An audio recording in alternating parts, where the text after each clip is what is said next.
Assalamualaikum warahmatullahi wabarakatuh. Pada video kali ini kita akan membahas terkait uji T1 sampel. Nah, uji T atau biasa disebut dengan t-test itu merupakan statistik uji yang sering ditemui dalam masalah-masalah praktis. Uji T satu sampel merupakan salah satu prosedur pengujian statistik inferensial yang digunakan untuk menguji apakah rata-rata dari data yang kita gunakan secara statistik berbeda secara signifikan bila dibandingkan dengan nilai rata-rata yang sudah diketahui berdasarkan asumsi atau opini. Uji T satu sampel hanya bisa digunakan untuk membandingkan nilai rata-rata pada sampel satu variabel dengan nilai rata-rata yang sudah ditentukan. Uji T1 sampel digunakan untuk jumlah sampel kecil, yaitu kurang dari 30, ketika parameter standar deviasi dari populasi tidak diketahui. Prosedur yang digunakan atau rumus yang digunakan untuk uji T itu adalah T sama dengan X bar min mu 0 per S per akar N. Untuk X bar sendiri merupakan rata-rata hasil pengambilan data atau sampel, mu 0 merupakan nilai rata-rata ideal, dan S adalah standar deviasi sampel, sedangkan N adalah jumlah sampel. Nah, prosedur uji T1 sampel yang pertama, kita harus menentukan hipotesis penelitian dan hipotesis statistik. Untuk hipotesis sendiri sudah kita bahas di materi hipotesis. Jadi di sini mungkin tidak ada kendala untuk menentukan hipotesis statistiknya sendiri, apakah menggunakan uji satu pihak, apakah menggunakan uji dua pihak. Sementara untuk hipotesis statistiknya sendiri sudah ditentukan dan diberi contoh di sini untuk H0 dan HA-nya. Seperti apa kita menuliskan hipotesis statistik itu sendiri. Oke. Yang kedua adalah menghitung nilai T hitung. Jadi rumus T tadi itu adalah rumus T hitung, yaitu T sama dengan X bar min mu 0 per S per akar N. Yang ketiga, menentukan nilai T tabel dengan terlebih dahulu menentukan nilai taraf signifikansi atau alfa, apakah kita mau menetapkan 5% atau 1% atau 10%. Nilai derajat kebebasan atau DK, di sini DK itu sama dengan N-1, jadi N itu adalah jumlah data atau banyaknya data. Jadi kalau seandainya kita punya data 30, maka DK-nya adalah 30 dikurang 1, berarti 29, seperti itu. Terus membandingkan T hitung dan T tabel. Jadi di sini ada kriteria tersendiri terkait uji pihak kanan, bagaimana H0 diterima, bagaimana H0 ditolak, uji pihak kiri bagaimana H0 diterima ataupun H0 ditolak. Jika H0 diterima, maka HA ditolak. Jika H0 ditolak, maka HA diterima. Yang selanjutnya yaitu mengambil keputusan menerima atau menolak H0. Nah, sekarang kita masuk ke contoh. Di sini ada sebuah contoh di mana sebuah penelitian meneliti terkait kualitas mengajar dosen statistik. Di sini dikatakan Dekan Fakultas Ilmu Pendidikan Universitas X melakukan penelitian mengenai kualitas dosen statistik dengan menguji 3 hipotesis. Jadi di sini langsung menguji 3 hipotesis. Di mana hipotesis yang akan diuji adalah kualitas mengajar dosen statistik paling rendah 70% dari rata-rata nilai idealnya, kualitas mengajar dosen statistik paling tinggi 90% dari rata-rata nilai idealnya, dan kualitas mengajar dosen statistik sama dengan 80% dari nilai rata-rata idealnya.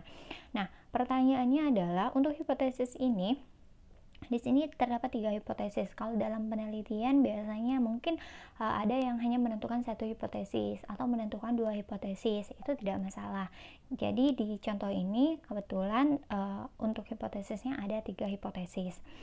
Dengan nilai idealnya adalah, jadi nilai idealnya sendiri sudah ditentukan, yaitu sebesar 40, sedangkan taraf signifikansinya adalah 0,05 atau sebesar 5%.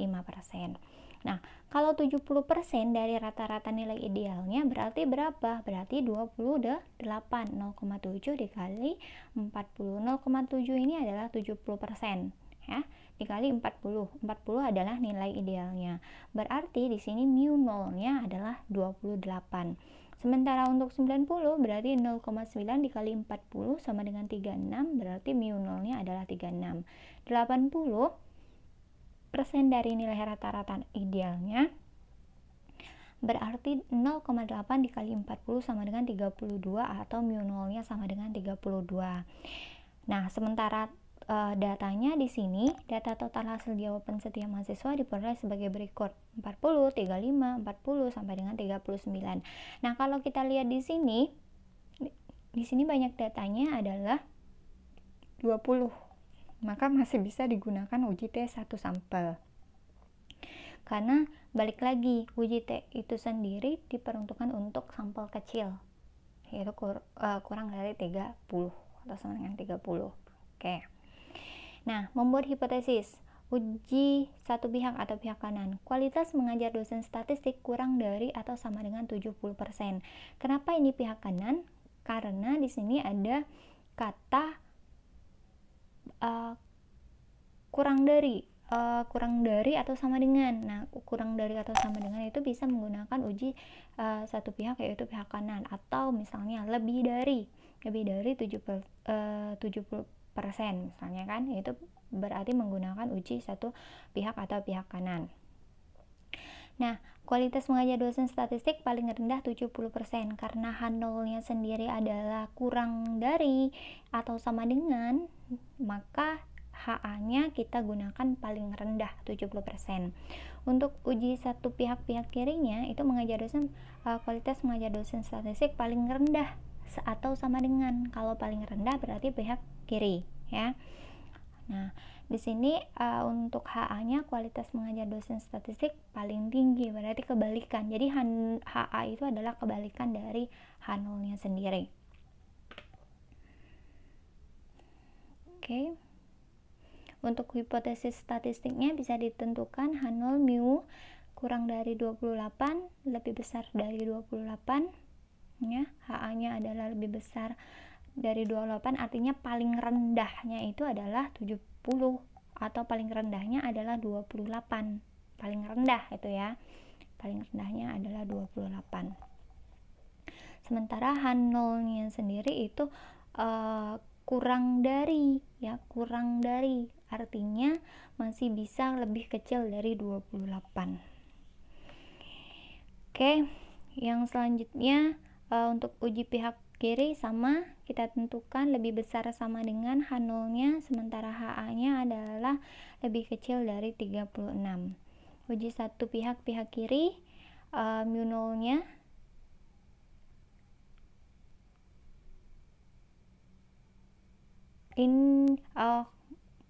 yang C itu adalah uji dua pihak. Ini uji dua pihak, ya.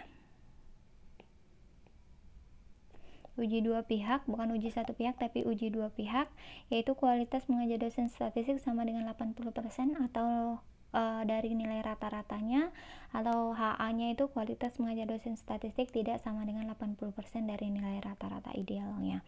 Jadi mu-nya sama dengan 32 atau tidak sama dengan 32. Nah, sekarang kita menghitung nilai T hitungnya. Tentukan terlebih dahulu nilai rata-rata sampel min dan standar deviasinya. Jadi kalian bisa hitung dulu nilai rata-rata sama standar deviasi, yaitu menggunakan rumus min rata-rata untuk data tunggal, ya. Data tunggal dan S atau simpangan baku atau standar deviasi dari rata-rata dari data tunggal.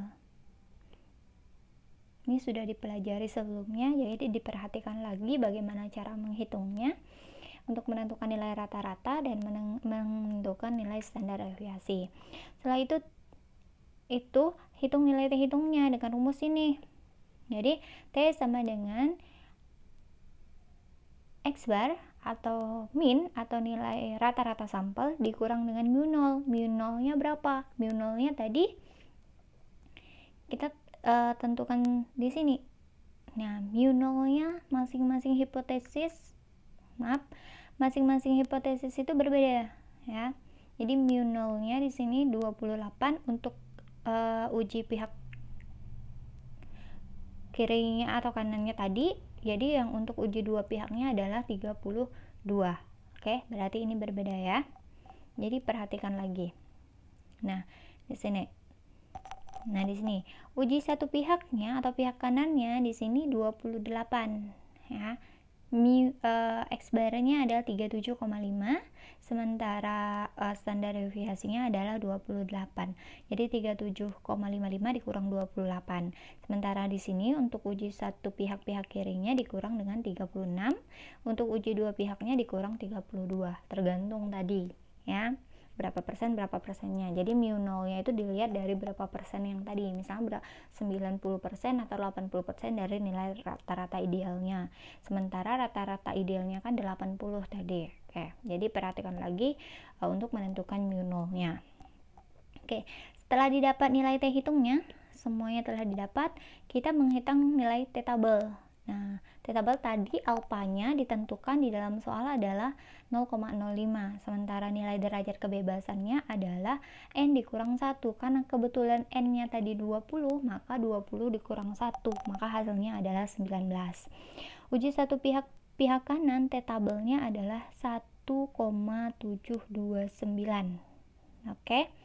Nah, di sini untuk uji satu pihak kanan, T tabelnya 1,729. Didapat dari mana? Kita lihat tabel. Oke. Tadi taraf signifikansinya berapa? 19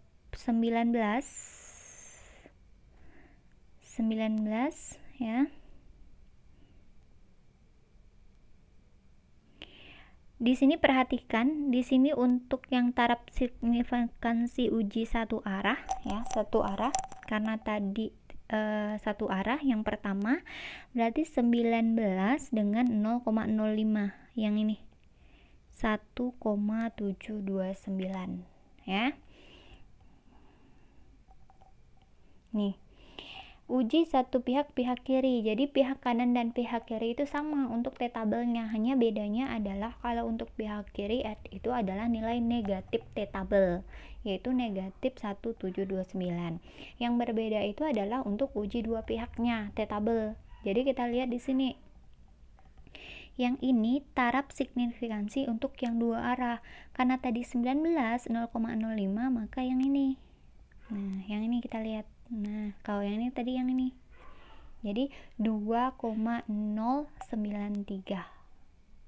Jadi nilainya 2,093. Oke, itu nilai untuk nilai tabelnya sendiri.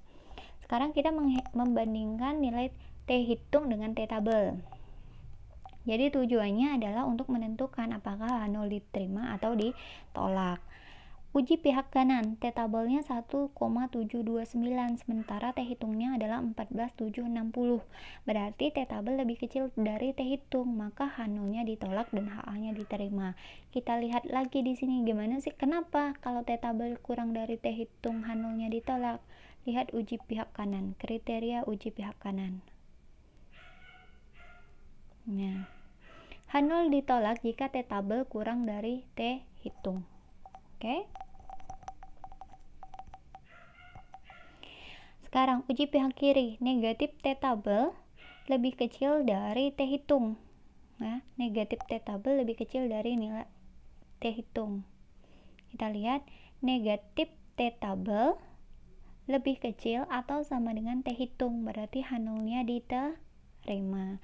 Jadi jika negatif T tabelnya lebih besar dari T hitungnya, maka H0-nya ditolak. Nah,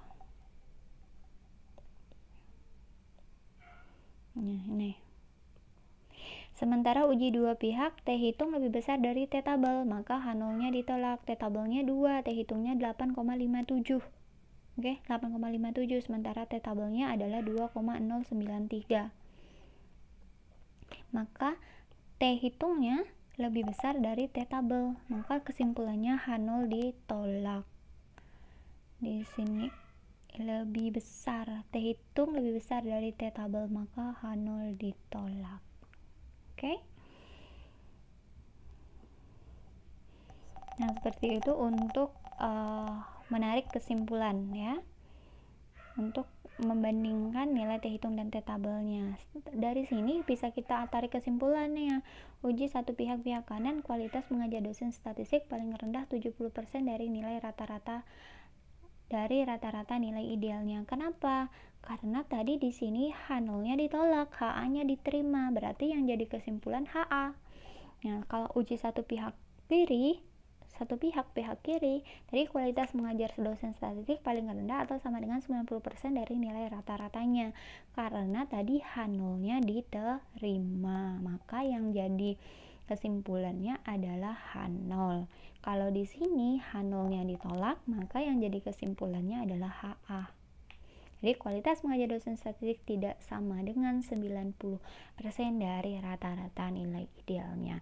Nah, ini semua bisa kalian lihat di pada saat kalian menentukan hipotesis statistik atau hipotesis penelitiannya di sini. HA-H0, HA-H0, dan HA-H0. Oke, baik. Di sini kita menggunakan tabel nilai distribusi T, yaitu dengan DK-nya itu 1 sampai dengan tak hingga di sini ya. Jadi perhatikan bagaimana menentukan nilai T tabelnya. Perhatikan judul ini taraf signifikansi untuk satu arah, dan ini untuk yang dua arah. Jadi yang di bawah sini untuk digunakan yang dua arah, sementara di sini digunakan untuk yang satu arah. Oke, baik, sampai di sini video kali ini. Assalamualaikum warahmatullahi wabarakatuh.